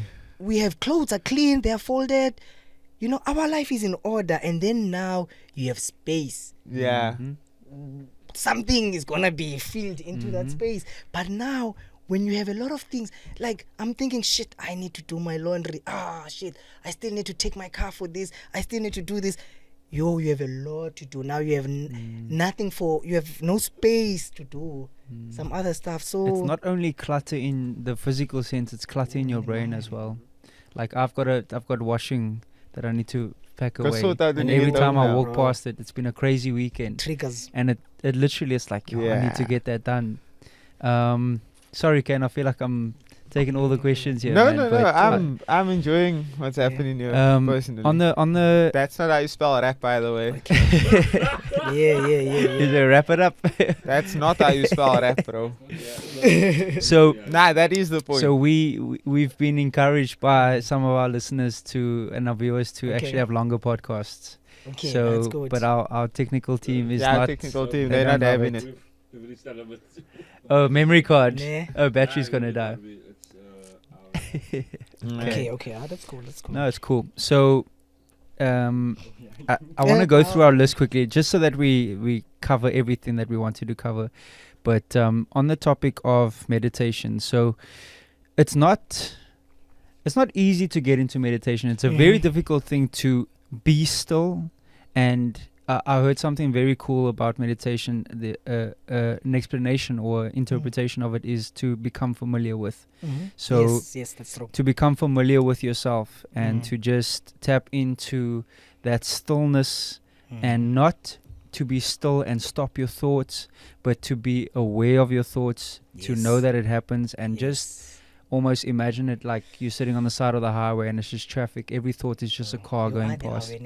So what is some of your tips and tricks to get into that meditative state? You know, that state where you feel like you can't even think, you don't feel an itch on your body, the outside world shuts off. You know, is there anything that helps you trigger that state? Yeah.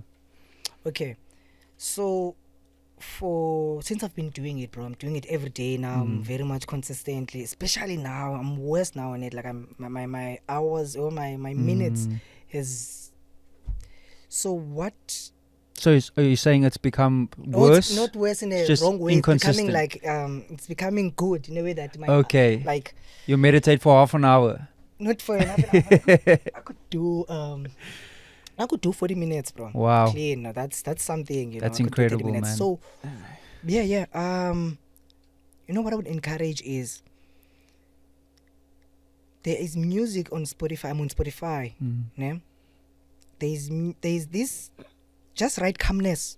This is what I would write. I would write. There's this song and it says calmness. I would play that song. You know what it does is. It doesn't have beats. It doesn't have. It's just a nice light piano, melodies, strings, cellos, whatever. Now, the vibe of that music keeps me, because music elevates you to this. You go into this level. It reaches you to this level, nah? And then when I get into that level, I'm still allowed to think. I'm not at my baseline state level. I'm using music to go up on a consciousness that is better. And then when I'm there, now I can still be able to, while the music is playing, I can be able to be like, okay, because it's all about noticing the thoughts, to not act on the thoughts. So when it comes to say, you know, you played shit, man, last week, when that thought comes, it's like, okay. And then it passes if you didn't. And then something comes in and be like, yeah, you remember when you were greeting this girl and then she didn't greet you back, that fucked you up. And those are the thoughts, man. It can be anything when you calm that down. But you can use music, bro. You can use music. I remember on the topics you said we should cover about Bravo as well. Not sure if I'm being, because we need to rap. Yeah, that was definitely the one of the things we wanted to touch on. And of course, it's a sensitive topic, but you know, obviously hearing the sad news of his passing, naturally you find yourself looking for memories and just things that remind you of the person. And I saw on his Instagram that he mentioned a very unique and special shout out to you specifically, thanking you for I'm not sure exactly what it was for, but Yeah. please tell us about your relationship with Bravo and any tribute you'd like to Okay. give to him. So I got. I'm not gonna be sure with the years. I'm just gonna Mm. throw there. So I think I knew Bravo in 2020 through Rands online. So Bravo is having a movement, bro. Is having a movement. Xhosa trap, Xhosa. There's something that he was doing, bro. But it was new for me. To me, it was new. I was like, damn, this guy has to be on the show because what you guys are doing and the onlines, the thing. Renz did that. I was involved in that in that time. So now I'm like, okay, I can edit. So Bravo can come in and I do the. So you discovered him via, the internet or whatever. internet, Rands so didn't really know internet. about him in that sense. Maybe like someone from Renz or maybe Ray did. Shai did. I don't know who Okay. called. However, me, I am an editing guy. So when someone comes in to perform, I'll be the guy to chop the songs. Like, okay, we can't perform maybe 4 minutes on the song. So that's when we got to sit down with Bravo and doing these sets. Bravo is hot, man. Hot, hot, hot.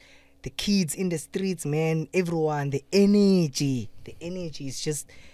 And I was like, this movement, I have to, because I have Rands, right? And I'm playing hip hop. I have to do something about this. Now, Bravo is in it as well. It's like, yo, Seavhe, let's do it. And when he's there, man, I'm just behind the decks. The energy, bro, is just crazy. And after that, I remember Shire Records got birthed at that time.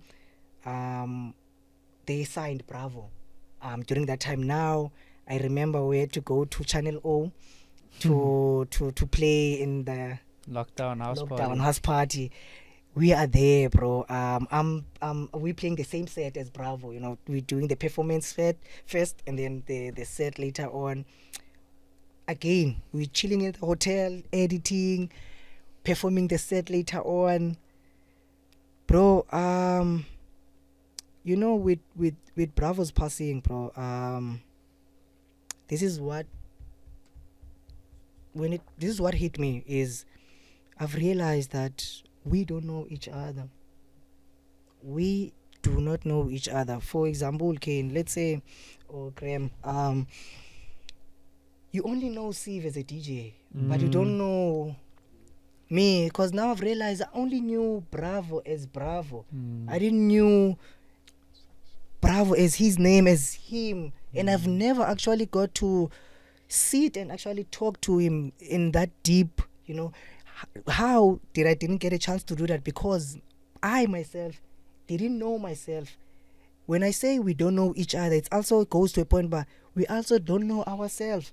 So if you don't know yourself, you can't give yourself to someone else, and that someone else can't give themselves because they haven't figured out what's happening inside them, So that if we don't know each other, that means, bro, we are DJs and people are working, some of them, and we have, if you have money or you have allowance or access to money, bro, let's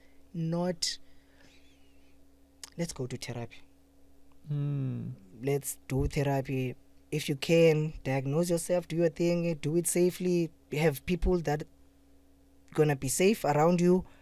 No, I think this is gonna be very important. We must know when to turn it off or when to, like, okay, we need to take it, like, let's pull things off now and then focus on ourselves, and then when we come back, we're gonna come back harder. That all takes for a person to know themselves. I hope the guy here that it does the graphics for the podcast, there's a model, man, that I did. There's a model that I did, bro. I really wanted to share this because it just hit me after in this thing, bro. I don't know if people can see this. We'll get a photo of it. Yeah. In these things, in this thing, it shows this is yourself, right? This is myself, ne? And then these are all the things that are taking my energy right now, So, I have, let's say, my DJ life, work life, relationship, my personal life. I have friends, family. I'm having my ego as well. Don't do it, My phone is there as well, using your phone 24/7, watching series, watching soccer, masturbation, having rants, all these things, they in your mind. Now, in order for you to know yourself, you need to eliminate some of the things that are currently not serving you, and then you focus on the things. But now, for me, as I said, I'm a visual person, so I had to draft it down and be like, okay, what is taking from me? And then from there, be like, okay, I can sort things out like this way. So if you can get to know each other, know a person to get to know themselves, and then so that they can be able to, so that we can be able to show up better in the world, be a better person, to, I don't know, bro, with that, with me, I don't know how to react to that, bro. I think it happened after my granny died. My grandmother raised me, and then when she died in that time of COVID, but she didn't die because of it. She was old, but I think I got numb there, and it's something that I think I need to revisit and check, because I felt the same. I felt that numbness again, But then now this numbness comes with curiosity of like, okay, because I'm on this journey, like, instead of focusing on the pain of the death itself, let me just focus on what maybe can be better with me, bro. I would like, this is that. We can take that as either a blessing, a loss, or we can use it as something that can lead us to something, a lighter way, So, not to say use in a bad way, but it's how we react to things that are happening to us that can make us to cope with them. So my coping mechanism with it is finding out, like, as in, not to what happened to him, but finding out what is the way, or what can we talk the way of out of this thing, to talk practical things, At some point, maybe we'll need to do a part 2 where we're just going to focus on like practical things, and then we're going to have a whiteboard somewhere, because as a visual person, I also need to show these things to people, know. Of course. Yeah, bro. That's all. I think it's been that's a great way to end the conversation for now. We're going to put a pin in it. Definitely has to be another one. Episode 2 definitely loading. JTI, Brody. We're gonna need bigger memory cards. Bigger memory cards. But thank you so much, bro.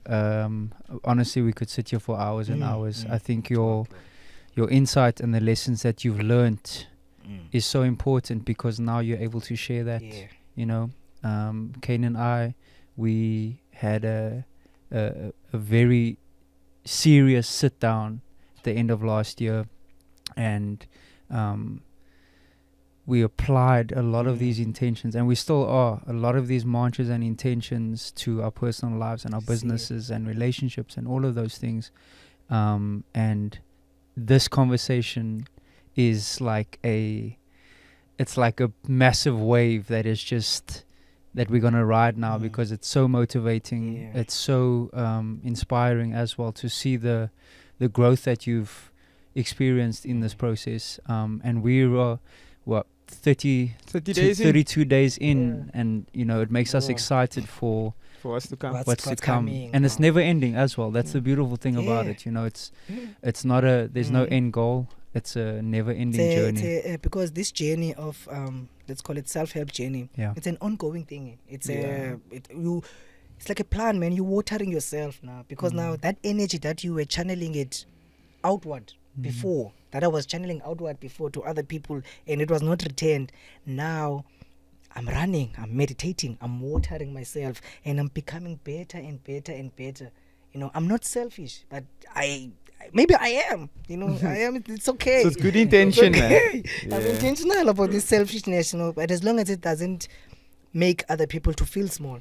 You know, Mm. that's where I'm like, okay, you know. So I've seen, brother, I've seen the shift, you know, what you guys did on a pod, you know, from speaking about, you know, entertainment stuff, you know, getting into like the real stuff. You know, it was not like it was not real stuff before, but it was maybe talking about sets, talking about clubs, what's happening. You know, that stuff is important as well, very important. You know, and right now we're in a crisis of mental crisis. You know, it's very important that this conversation, it's the type of conversation when we are done playing, when maybe Kane is playing or Graham is playing, what we talk about behind the decks, it's this type of conversation that when I go home, I'm not gonna be stressed. And because now we when we talk those talks, man, behind the decks, we always pretend as if life is good, man. And then when we get at Yeah. home at 3 a.m., It's we not can't good. sleep, man. And because, you know, something is just not aligned, and we can feel it. We can feel it. So now when we talk these things, we talk solutions, we talk real stuff. You know, when you come back, you have this feeling of like, you know what, I'm not alone. And we are not alone. You're never alone. You are never alone. So yeah. Love. Amazing. love. Thank you, my friend. It's been a fantastic episode. I think the Azo Clutch episode was our best episode. Unfortunately, this might have taken the. We don't Unfortunately for him, this is our top spot, man. I've loved it. I'm sure everyone in the room has loved it. know. Hopefully. Yeah. Yeah, we got quotes for the thumbnails. We have a lot of clippable moments. We're gonna go Yeah. viral. Sure, Yeah, thank you. Thank you Seavhe. so much. Appreciate Like, it. comment, for having subscribe, me. please. Just to end off, let the people know where you're at on socials and everywhere else. It's socials. It's at Seavhe_DJ. So it's Seavhe SEAVHE_DJ. Yeah, Love. it's on Amazing. all social medias. Again, Brilliant. like, comment, subscribe. And this has been the Let's Talk Foreplay podcast. And love.